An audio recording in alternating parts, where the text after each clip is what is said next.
கர்த்தருடைய பரிசுத்த நாமம் மகிமைப்படுவதாக. இந்த நாளிலே ஆண்டவருடைய வார்த்தையை கொடுக்கும்படியாய் கர்த்தர் தந்த நல்ல நாளுக்காய் ஆண்டவருக்கு நன்றி செலுத்துகிறேன். பாருங்க, இந்த நாட்களிலே நாம் கல்வாரி சிலுவையை குறித்து தியானித்து கொண்டிருக்கிறோம். ஈஸ்டர் தினம் வரப்போகிறது. இது நம் தேசத்திலே உலகமெங்கிலும் ஆண்டவராய் இயேசு கிறிஸ்துவை ஆராதிக்கிற ஜனங்கள் பாருங்க, ஆண்டவராய் இயேசு கிறிஸ்துவை குறித்து, கல்வாரி சிலுவை குறித்து தியானித்து கொண்டிருக்கிற இந்த நாட்களிலே கர்த்தர் இன்றைக்கு ஒரு வார்த்தையை பேசும்படியாய் ஆண்டவர் தந்த நல்ல வாய்ப்புக்காய் ஆண்டவருக்கு நன்றி செலுத்துகிறேன்.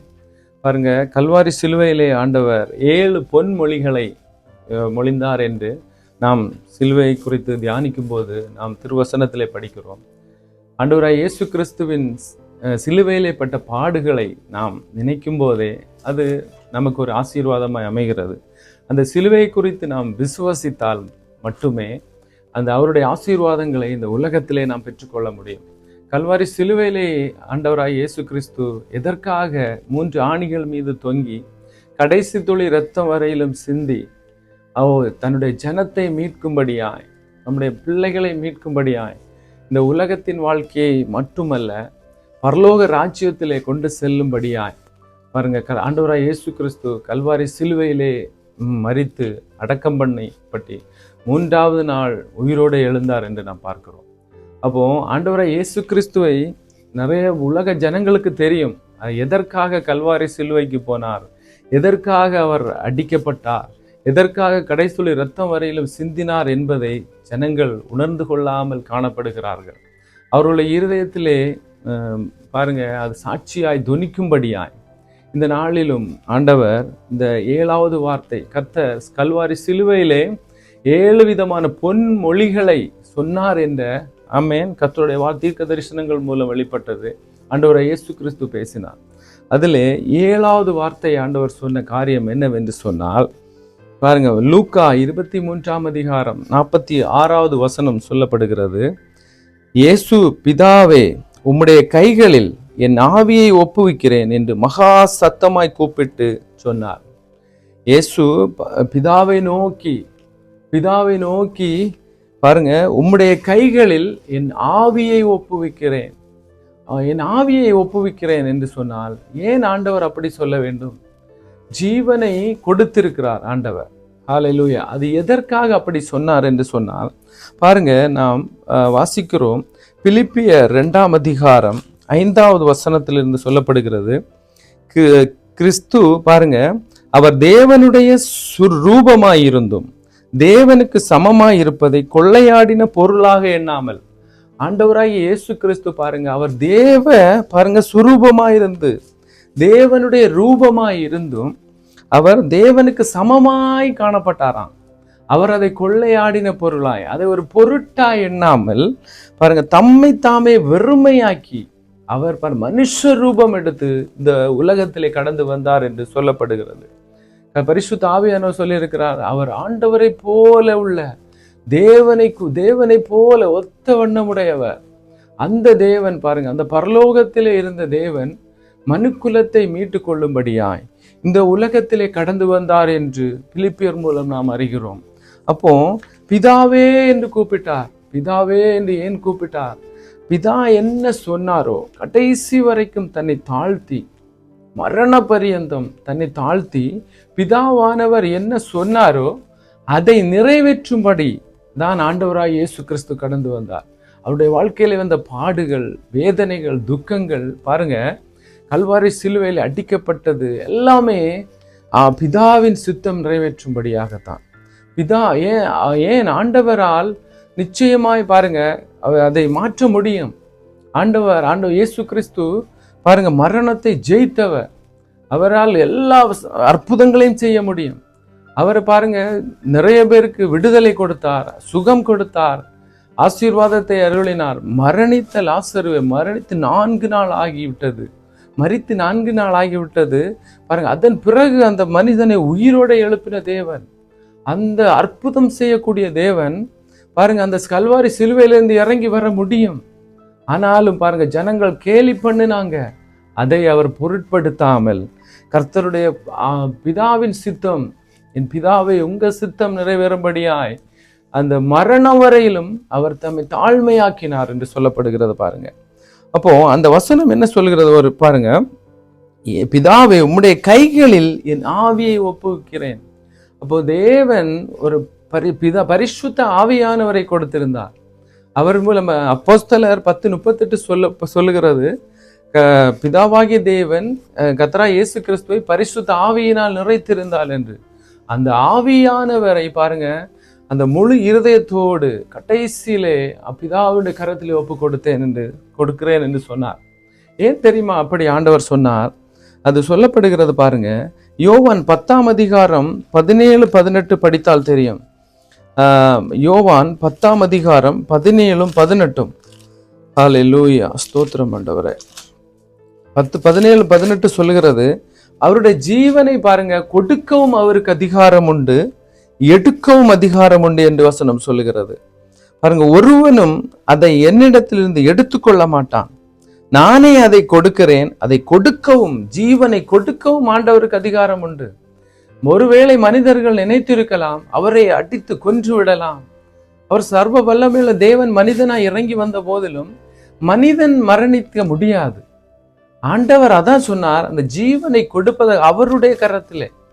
கல்வாரி சிலுவையிலே பாருங்க 11 மணி நேரம் 12 மணி நேரங்கள் கழித்தால் தான் ஒரு மரணம் சம்பவிக்குமா, ஒரு மனிதனை அடித்து குற்றுயிராய் போடும்போது. ஆனா ஆண்டவராய் இயேசு கிறிஸ்து பாருங்க 6 மணி நேரத்திலே ஜீவனை கொடுத்தார் என்று சொல்லப்படுகிறது. அப்போ ஆண்டவராகிய இயேசு கிறிஸ்துவின் ஜீவன் பாருங்க, மனுஷனுடைய சிந்தனையின்படி அது எடுக்க முடியாது, மனுஷனால் அது கொல்ல முடியாது. ஆண்டவராய் இயேசு கிறிஸ்து தான் கொடுத்தார். அதுதான் சொல்லப்படுது, தன்னுடைய ஜீவனையும் கொடுக்க அவருக்கு அதிகாரம் உண்டு. அவர் அதிகாரம் உள்ள ஒரு தேவன். ஆமென், ஹல்லேலூயா. அதே போல பாருங்க, அவருடைய அன்பு தான் நம்மை அந்த ஜீவன் மூலமா ஒரு அன்பு கிடைத்திருக்கிறது. அது சொல்லப்பட 1 யோவான் 3:16 சொல்லுகிறது, அவர் கல்வாரியிலே கொடுத்த பாருங்க கடைசியில ரத்தம் வரையிலும் கொடுத்த ஜீவன், அந்த ஜீவன் மூலமாய் அன்பு வெளிப்பட்டது என்று. அந்த அன்பு நம்மை கவர்ந்து கொள்கிறது. ஆமென், ஹல்லேலூயா. அப்போ அந்த ஆண்டவராய் இயேசு கிறிஸ்து பிதாவை நோக்கி சத்தமிட்டு கூப்பிட்டார். சத்தமிட்டு ஒரு உரிமையோடு, பிதாவே நீர் சொன்ன காரியத்தை கடைசி வரையிலும் நான் நிறைவேற்றினேன் ஆண்டவரே. பிதாவின் சமூகத்திலே முழு இருதயத்தோடு அவர் ஒப்பு கொடுத்தார். அந்த அன்பு எதற்காக? உலக ஜனத்திற்காக, உலகத்தாருக்காக, உலகத்திலே வாழும் மனிதனுக்காக. குமாரனை உடையவன் தான் ஜீவனை உடையவன் என்று ஆண்டவர் சொல்லியிருக்கிறார். யார் கர்த்தராகிய இயேசு கிறிஸ்துவை சொந்த இரட்சகராய் ஏற்றுக்கொண்டிருக்கிறார்களோ அவர்களுக்குள்ளாய் ஒரு நித்திய ஜீவன் காணப்படுகிறது. இந்த உலகத்தின் பார்வைக்கு அந்த மனிதன் மரணித்து போவான், மரணம் அவனு சம்பவிக்கும். ஆனால் பாருங்க, அந்த நித்திய ஜீவன் கிடைக்க வேண்டும் என்று சொன்னால், எவர் லாஸ்டிங் லைஃப், அந்த ஜீவன் ஆண்டவரை இயேசு கிறிஸ்து ஒரு மனிதனுக்குள்ளாய் காணப்பட்டால் நிச்சயமாய் அவன் பாருங்க நித்திய ஜீவன் உடையவனாய் காணப்படுவானா. அவன் அவனுடைய ஜீவனை யாராலும் எடுக்க முடியாது. ஆண்டவரை இயேசு கிறிஸ்துவை போல் அவனை ஆண்டவர் மாற்ற போதுமானவர். அதுதான் ஆண்டவர் சொல்லி இருக்கிறார். பாருங்க, ஜீவனை கொடுக்கவும் எடுக்கவும் அதிகாரம் உண்டு. இந்த உலகத்திலே யாருக்கும் அந்த அதிகாரம் இல்லை, அப்படித்தானே? தேவ சமூகத்திலே ஒப்பு கொடுக்க யாருக்கும் அதிகாரம் இல்லை. அந்த ஜீவனை ஆண்டவர் கொடுத்தார், பிதாவின் கரத்திலே ஒப்பு கொடுத்தார், நம்முடைய ஆவியை அவருடைய கரத்திலே ஒப்பு கொடுத்தார். பாருங்க, அதே போல 1 தெசலோனிக்கேயர் 2ஆம் அதிகாரம் 8ஆம் வசனம் சொல்லுகிறத, ஜீவனை கொடுக்க தயாராக இருந்தாராம். பிதா என்ன சொன்னாரோ அதன்படியே ஜீவனை கொடுக்க அவர் தயாராக காணப்பட்டார். அவர் பிதாவின் சித்தம் என்ன என்று அறிந்து நம்முடைய ஜனத்திற்காக பாருங்க ஜீவனை கொடுக்க அவர் தயாராய் காணப்பட்டார். ஆண்டவராய் இயேசு கிறிஸ்து கல்வாரி சிலுவையிலே கடைசி துளி இரத்தம் வரையில் சிந்தப்பட்டு விட்டது. பாருங்க, அந்த இடத்திலே 3 ஆணிகள் மீது தொங்கிக் கொண்டிருக்கிறார். இந்த வார்த்தையை சொன்னபோது பாருங்க, கர்த்தர் சொல்லுகிறார், அந்த மனிதன் சொல்லுகிறார், அந்த போர்க்களத்திலே போர் செய்கிறவன், இந்த ஆண்டவராய் இயேசு கிறிஸ்துவை ஈட்டியினால் குத்தின மனிதன் சொல்லுகிறான். பாருங்க, மார்க்கு 15ஆம் அதிகாரம் 38ஆம் வசனம் சொல்லுகிறது, அது அழகாக அந்த மனிதன் சொல்கிறார், தேவ குமாரனை அவங்க வெளிப்படுத்தி விட்டான் பாருங்க. இந்த உலகத்தாருக்கு தெரியாத ஒரு காரியம். மார்க் 15ஆம் அதிகாரம் 38, 39 சொல்லுகிறது, அப்பொழுது தேவாலயத்தின் திரைச்சிலை மேல் தொடங்கி கீழ் வரைக்கும் 2ஆக கிழிந்தது.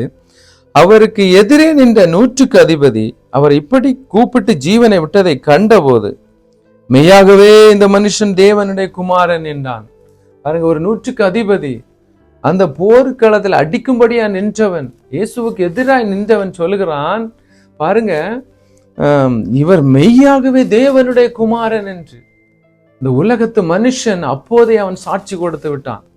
அதன் முன்பு வசனத்துல நான் பார்த்தோம், தேவாலயத்தின் திரைச்சீலை ஆண்டவருடைய சந்நிதியிலே போக முடியாதபடிக்கு திரைச்சீலை தடையாய் காணப்பட்டது. யார் வேண்டுமானாலும் தேவ பிரசன்னத்துக்குள்ளாய் நுழைவதற்கு கல்வாரி சிலுவையிலே அவர் கடைசி துளி இரத்தம் வரையிலும் சிந்தினார். அந்த இரத்தத்தின் வல்லமைதான் இன்றைக்கு தேவ சமூகத்திலே பிதாவின் முகத்தை நோக்கி பார்க்கும்படியான ஒரு புத்திர சுவிகாரம் நமக்கு அந்த ஒரு வல்லமை ஆண்டவர் தந்தார்.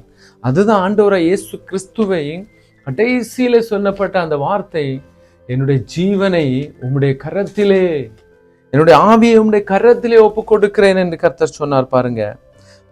அதே போல ஆண்டவர் எதற்கு ஒரு மாதிரி தான் காண்பித்திருக்கிறார். அந்த மாதிரியை மனிதனும் செய்ய வேண்டும் என்று ஆண்டவர் விரும்புகிறார். இன்றைக்கும் கிறிஸ்தவர்களாய் நாம் வாழ்ந்து கொண்டு இருக்கிறோம். ஆண்டவராய் இயேசு கிறிஸ்துவை நாம் பின்பற்றி கொண்டிருக்கிறோம். பாருங்க, இதே போல தேவனுடைய சமூகத்திலே தன்னுடைய ஜீவனை கொடுத்த மனிதர்கள் பல பேர் இருக்கிறார்கள். அதிலே நாம் ஒரு மனிதன் தான் ஸ்தேவான். ஸ்தேவானை குறித்து படிக்கும்போது பாருங்க, அப்போஸ்தலர் 7ஆம் அதிகாரம் 55ஆம் வசனம் சொல்லுகிறது. அப்போஸ்தலர் 7ஆம் அதிகாரம் 55, அவன் பரிசுத்த ஆவியினாலே நிறைந்தவனாய் வானத்தை அண்ணாந்து பார்த்து தேவனுடைய மகிமையும் தேவனுடைய வலது பாரிசத்தில் இயேசு கிறிஸ்து நிற்கிறதையும் கண்டானாம். பாருங்க, இந்த ஸ்தேவான் தேவனுக்கு ஊழியம் செய்த ஒரு மனிதன். என்ன செய்கிறார் பாருங்க, அவனை கல்லறிந்து கொல்லுகிறார்கள். இவனை கல்லறிந்து இவனுடைய வாழ்க்கையை முடிக்க வேண்டும், இவனுடைய வாழ்க்கையை அப்படி இந்த உலகத்தின் வாழ்க்கையை முடிக்க வேண்டும் என்று அவனை நோக்கி பார்த்து சொல்லி கல்லறிகிறார்கள். அப்போது முழங்கால் படியிட்டு பாருங்க, அந்த கற்களை எல்லாம் வாங்கி கொண்டு சரீரம் முழுவதும் அவனுடைய இரத்தம் புறப்பட்டு வந்தது. அன்றைக்கு ஆண்டவராய் இயேசு கிறிஸ்து கல்வாரியிலே நமக்காய் ஜீவனை கொடுத்தார். இந்த மனிதனும் பாருங்க வாழ்ந்து காட்டினான். நம்மை போல ஒரு மனிதன் ஆண்டவராய் இயேசு கிறிஸ்துவை சொந்த இரட்சகராய் ஏற்றுக்கொண்டு அவருக்காய் ஊழியம் செய்த ஒரு மனிதன் பாருங்க. அந்த பரிசுத்த ஆவியினாலே நிறைந்தவனாய் தேவன் கொடுத்த ஆவியானவர். நீதிமொழிகளில் சொல்லப்பட்டிருக்கிறது, மனுஷனுடைய ஆவி தேவன் தந்த தீபமாய் இருக்கிறது என்று. அந்த ஆவி அணையாமல் இருக்க தேவ பிரசன்னத்திலேயே நாம் காத்துக்கொள்ள கடமைப்பட்டவர்கள். இந்த ஸ்தேவான் அழகாய் சொல்லுகிறார் பாருங்க, வானத்தை அண்ணாந்து பார்த்த போது பாருங்க, அண்ணாந்து பார்த்து தேவனுடைய மகிமை அவர் கண்டு விட்டார். இன்றைக்கும் எத்தனையோ தேவ மனிதர்கள் இந்த உலகத்திலே ஆண்டவர் வைத்திருக்கிறார், விசுவாசிகளாய் ஆண்டவர் வைத்திருக்கிறார். அப்போ ஆண்டவராய் இயேசு கிறிஸ்து கடைசியாக பிதாவின் சமூகத்திலே கொடுத்த அந்த நீதியான வார்த்தை, 7வது வார்த்தை நாம் ஒவ்வொருவருக்கும் மாதிரியாய் ஆண்டவர் தருவார். அந்த பலனை ஆண்டவர் தருவார். தேவ சமூகத்தில் எத்தனை பாடுகள் வரலாம், இயேசுவுக்கு எத்தனை கஷ்டங்கள் சகிக்கலாம். பாருங்க, ஆண்டவராய் இயேசு கிறிஸ்து எல்லா பாடுகளுக்கும் அவர் ஆறுதலாய் நமக்கு வெளிப்படுவார். எல்லா கஷ்டங்களுக்கும், உலகத்திலே உபத்திரவம் உண்டு, ஆனால் திடன் கொள்ளுங்கள் என்று சொன்னவர் அவர். பாருங்க, இந்த உலக முடிவு பரியந்தம் நம்மோடு கூட இருப்பேன் என்று சொன்னவர். இந்த ஸ்தேவானுக்கு ஆண்டவர் கூட இருந்தார். பார்த்தீர்களா? இந்த ஸ்தேவான் அங்கே பார்க்கும்போது இயேசு கிறிஸ்து நிற்கிறதை கண்டாராம். இந்த உலகத்திலே ஸ்தேவான் ஆண்டவருக்காய் செய்த ஊழியத்தை அவர் அங்கீகரித்திருக்கிறார். பாருங்க, இருந்து எழும்பி நிற்கிறார். இந்த உலகத்தின் வழக்கத்தின்படி பாருங்க, ஒரு பெரிய மனிதர், ஒரு படித்த மனிதராக இருக்கலாம், ஒரு கம்பெனி ஓனராக இருக்கலாம், யாராவது பெரிய மினிஸ்டராக இருக்கலாம், உலகத்தை நல்ல அரசியல் கட்சிகள் தலைவர்களாக இருக்கலாம். அவர்கள் வரும்போது எழும்பி நிற்பாங்க, எழும்பிலிருந்து கரவோசை எழுப்புவாங்க. ஏனென்றால் மரியாதை செலுத்துவது. அதே போல பாருங்க, இந்த ஸ்தேவான் முழங்கால் படிட்டு அங்கே பார்க்கிற போதே அவன் பரிசுத்த சந்நிதியில போக தயாரான போதே இந்த உலகத்தின் மாம்சம் பாருங்க, அவனுக்கு கடைசியில் இரத்தம் வரையில சிந்தப்படுகிறது. ஆனால் அந்த பிதா ஆண்டவராய் இயேசு கிறிஸ்து கொடுத்த அந்த வல்லமை அவனை தாங்கினது. அப்ப இன்றைக்கு இந்த வார்த்தையின் மூலம் 7வது வார்த்தை, ஆண்டவராய் இயேசு கிறிஸ்து சொன்ன 7வது வார்த்தை மாதிரியாய் நமக்கு காண்பித்திருக்கிறார். நம்மை பாருங்க, நண்பனை போல ஆண்டவராய் இயேசு கிறிஸ்து நம்மை நேசித்து கொண்டிருக்கிறார். இந்த இன்னொரு பாருங்க, ஒரு உண்மையாய் நடந்த கதை, ஒரு காரியம் என்னவென்று சொன்னால், பாருங்க, மிஷனரி ஆபிரகாம் லிங்கன் நாம் கேள்விப்பட்டிருக்கிறோம். அவருடைய நண்பன் ஒருவர் காணப்பட்டாராம். அந்த 2 பேரும் நண்பரா இருந்தா, அந்த நண்பன் என்ன செய்தான் என்று உலக வேலையை தெரிந்து கொண்டான். பெரிய பணக்காரனாகி விட்டான். இந்த ஆபிரகாம் லிங்கன் ஆப்பிரிக்கா காடுகளிலே போய் பாருங்க, தேவனுடைய சுவிசேஷத்தை சொல்லும்படியாய் கடந்து சென்றார். அங்கே கடந்து சென்று ஆண்டவருடைய வார்த்தைகளை சொல்லி அந்த ஜனங்களை எல்லாம் ரட்சிக்கும்படியாய் கடந்து சென்றார்.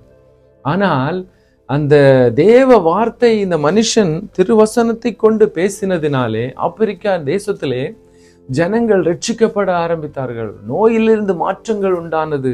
ஜனங்களுடைய வாழ்வாதாரம் உயர்ந்தது. அப்படி பாருங்க, அப்படி இருக்கும்போது இந்த ஆபிரகாம் லிங்கன் ஒரு நோய்வாய்ப்பட்டு மரித்து விடுகிறார். அப்போது ஆப்பிரிக்கா கவர்மெண்ட் சொன்னது என்ன தெரியுமா? இந்த மனிதன் தேவமணி இங்கே தான் அடக்கம் பண்ண வேண்டும். அதே நேரத்தில் இங்கிலாந்து கவர்மெண்ட் சொன்னது, அவருடைய இருதயத்தையாவது எங்களுக்கு தாருங்கள். ஏனென்றால் அவர் தேவனுடைய மனிதன் அல்ல. அந்த இருதயத்தை கொண்டு வந்தார்களாம். அந்த இருதயத்தை கொண்டு வந்து இங்கே அடக்கம் பண்ணும்போது அந்த நண்பன் பக்கத்திலே போய் அந்த கல்லறையிலே போய் சொன்னானா, பாரு, அந்த கவர்மெண்ட் எப்படி ஒரு ஆபீசரை மரணிக்கும் போது அடக்கம் பண்ணுவார்களோ, அதே போல குண்டுகள் பாய்ந்து அந்த அரசாங்க அதிகாரிகள்லாம் பணிந்து இந்த ஆபிரகாம் லிங்கனை அடக்கம் பண்ணினார்களாம், அந்த இருதயத்தை மட்டும். அப்போ அந்த தேவனுடைய மனிதனுக்கு இந்த கனம் கொடுக்கப்பட்டது. இந்த பாரு, மினிஸ்டர்மார்கள் எல்லாம் உலக அரசாங்கமே கனப்படுத்தினார்கள். நண்பன் சொன்னானா, நான் உலக வேலைக்கு செய்தேன், ஆனால் உலக வேலைக்கு என்னுடைய குடும்பத்துக்கு என்னுடைய தலைமுறைக்கு மட்டும்தான் பிரயோஜனமானது. ஆனால் உன்னுடைய வேலை, நீ செய்த இந்த காரியம், நீ ஆண்டவருக்காய் செய்த ஊழியம் பாருங்க. அப்போ அந்த ஆசீர்வாதம் மட்டுமல்ல, அந்த தேசமே 2 தேசமே சந்தோஷப்பட வைத்ததாம். அதுதான் ஆண்டவராய் இயேசு கிறிஸ்து இன்றைக்கு விரும்புகிறார். ஆண்டவராய் இயேசு கிறிஸ்து கல்வாரி சிலுவையிலே நமக்கு நிச்சயமாய் ஒரு பலனை தந்திருக்கிறார்.